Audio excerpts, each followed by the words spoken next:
Magandang araw mga idol. Pagkatapos nga ng laban ni Naoya Inoue kung saan matagumpay na nadepensahan niyang kanyang undisputed super bantamweight title kontra Murodjon Akhmadaliev via unanimous decision, ito ang naging reaksyon ni Janrell Cuadro Alas Casimero. Sabi niya, mga boxing fans, abangan nyo na lang ang laban ko. Sa laban ko lang kayo makakakita ng magandang laban talaga. Boring yan si Naoya Inoue. Sinabihan pa nga ni Cuadro Alas mga idol si Inoue.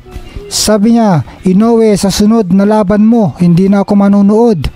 Ang pangit ng laban mo. Wala mga idol. Safe na rin kasi sa laban ngayon si Inoue.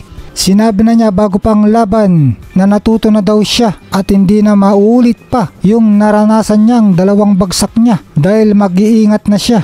At yun nga mga idol ang ginawa niya sa laban niya kay Akhmadaliev kahapon. Hindi na siya nagbalak pa na i-knockout ang Uzbekistan fighter. Kaya yun, nagmukhang boring na ang laban nila. Wala rin naman itong sa Akhmadaliev mga idol. Gigil na gigil siyang bago laban. Sinasabi pa na 3 taon daw na iniwasan siya ni Inoue at sa lakas niya ay sasaktan daw niya si Inoue at inanakaut daw nga niya ang The Monster. Pero pagdating sa laban, naduwag mga idol. Yung nakaramdam na ng malakas pala ang suntok ni Inoue at namaga ang mukha niya dahil sa bugbog. Kaya yun, di na nag-effort na sumugod at nakontento na lang na matapos ang laban na hindi siya mananakaut. Nag-focus na lang sa depensa.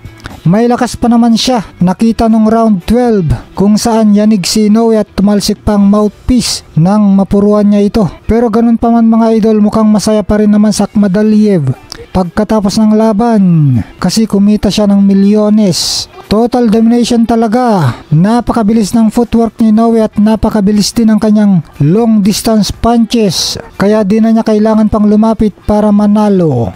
Sinasabi nga ng karamihan ng mga Pilipinong boxing fans mga idol na si Janrell Casimero na lang ang tanging makakatalo kay Naoya Inoue. Kaso lang mga idol, balitang kasado na ang laban ni Inoue sa December kontra unbeaten WBC number 1 contender Mexican Alan David Picasso. Sa super bantamweight pa rin ang laban.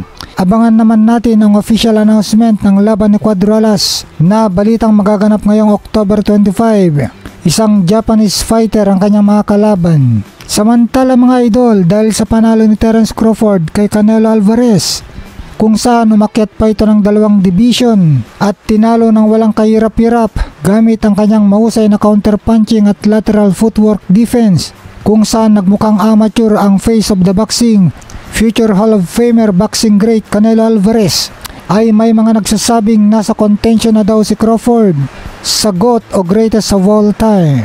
Kaya di naman mapigilan na makumpara siya sa nag-iisang 8 division world champion, one of the greatest fighter of all time, pambansang kamao Manny Pacquiao.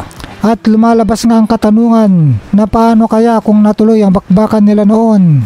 Nasa pareho sila noon na hawak ni Bob Arum sa top rank at matagal nang hinahamon ni Crawford si Pacquiao.